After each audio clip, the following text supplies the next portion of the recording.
Good morning, my fellow yogic travelers. I'm mighty glad to be alive today, and I hope that you are too, as we continue to live, laugh, love, learn, linger, and live the life we love.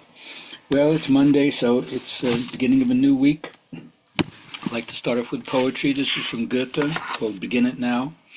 Until one is committed, there's always hesitancy, the chance to draw back, always ineffectiveness. Concerning all acts of initiative and creation, there's one elementary truth, the ignorance of which kills countless ideas and splendid plans. That the moment one definitely commits oneself, then providence moves too. All sorts of things begin to occur to help one that would never otherwise have occurred. A whole stream of events issues from the decision, raising in one's favor all manner of unforeseen incidents and meetings and material assistance, which no one could have dreamed would have come their way. Whatever you can do or dream, you can. Begin it. Boldness has genius, power, and magic in it. Begin it now. Thank you, Goethe. All right, so this week, of course, I always have the teachings of BKS Iyengar. This week we're going to have some more input from Joseph Campbell, from Alan Watts, my Native American shaman, and always the masters of affirmation. So for my friends out there who hate my toxic positivity, let's give you another disappointing affirmation for you to say. People are great as long as you don't get to know them. Ooh. Okay, try that one. All right, as for my journal writing friends, for those of you who find that the medium of spontaneous flow through your pen is the way you do it, okay. How can you look differently at the hardships you're currently facing in your life? Sometimes they seem so solid and fixed, and yet everything is capable of changing, shifting. So how do you look differently at the hardships that you're currently facing in your life rather than seeing them in the same way? The best answer for anything is a creative solution, isn't it? All right, now my teacher, although he didn't grow up speaking English, he wrote over 20 books, and he himself was surprised. How did this come to me?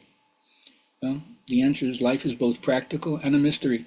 All of us face that. Look back at your own life, you'll see the things that happen on the material plane to keep you going and survive. Very practical, but then there's this hint of mint behind it. There's something about the transcendent in the imminent. And he keeps reminding us all, because he had a sickly childhood, he said, I took all the hurdles that came. And certainly in my own life, I've been knocked down enough times, and you got to get up again and again. So how did you take the hurdles that came your way? Great thing to think about. Anyway, Joseph Campbell reminded us that Freud only saw myth the way neurotics see myth, as if there was something pathological about those kind of symbolic systems in your head. But Jung was a person who said, let myth speak to you on its own terms. And it teaches you some really important lessons. You can go way back to the Rig Veda, where they have the two birds on the branch. They're fast friends, but one watches and one eats the fruit.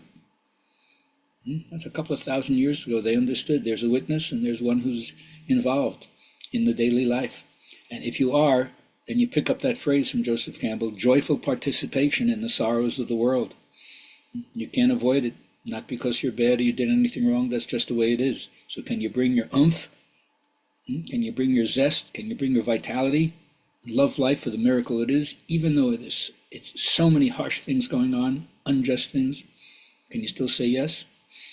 Well, Alan Watts suggests that if you learn to absorb alien systems of thought, much to your own enrichment, and for Westerners, yoga is an alien system of thought, its philosophy stretches your skills, stretches your mental horizon, and helps you confront irrationality and superstition, not only in other people's systems, but then in your own.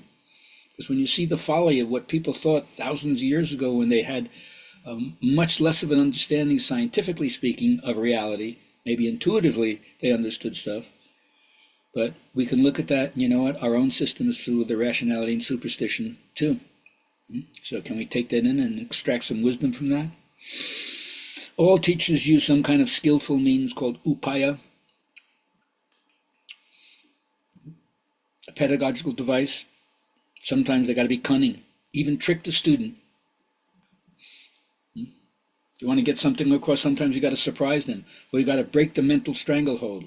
Like in the Zen tradition, where they ask you that insoluble question, you try to solve it with your left brain, it can't be done. What was your original face before your parents were born? What? Yeah. It's not to be thought of rationally. You have to have a breakthrough, a Satori experience, where you get what they're saying. Aha! And then things start to open up. Now, of all the things that we learn to honor when we follow the good red road, my teachers say, first of all, always give thanks for the fact that you're alive today, and this is another day where you can breathe. It's remarkable, isn't it? So diffuse the energy of worry that lodges in your system. Have compassion for anybody, including yourself, who has to nervously retreat back because the forces that they face are just too tough to handle. And then always remember, you can find your holy ground in nature again. So get outside and commune with that which is not made by a human being. Now, once you accept, this is the affirmation masters say, once you accept that your subconscious mind is life-oriented, once it accepts an idea, it immediately begins to execute all its resources to bring about that end. So even if you started off with procrastination, which is what we call stationary inertia, things that stay put tend to stay put unless a force is moved to move them. And that's where the law of moving inertia takes over. Things tend to stay in motion unless another force is brought against them to slow them down. So you can learn to eliminate a lot of anxiety by action and by challenging or putting energy into what you've been avoiding. And if you do, you will find out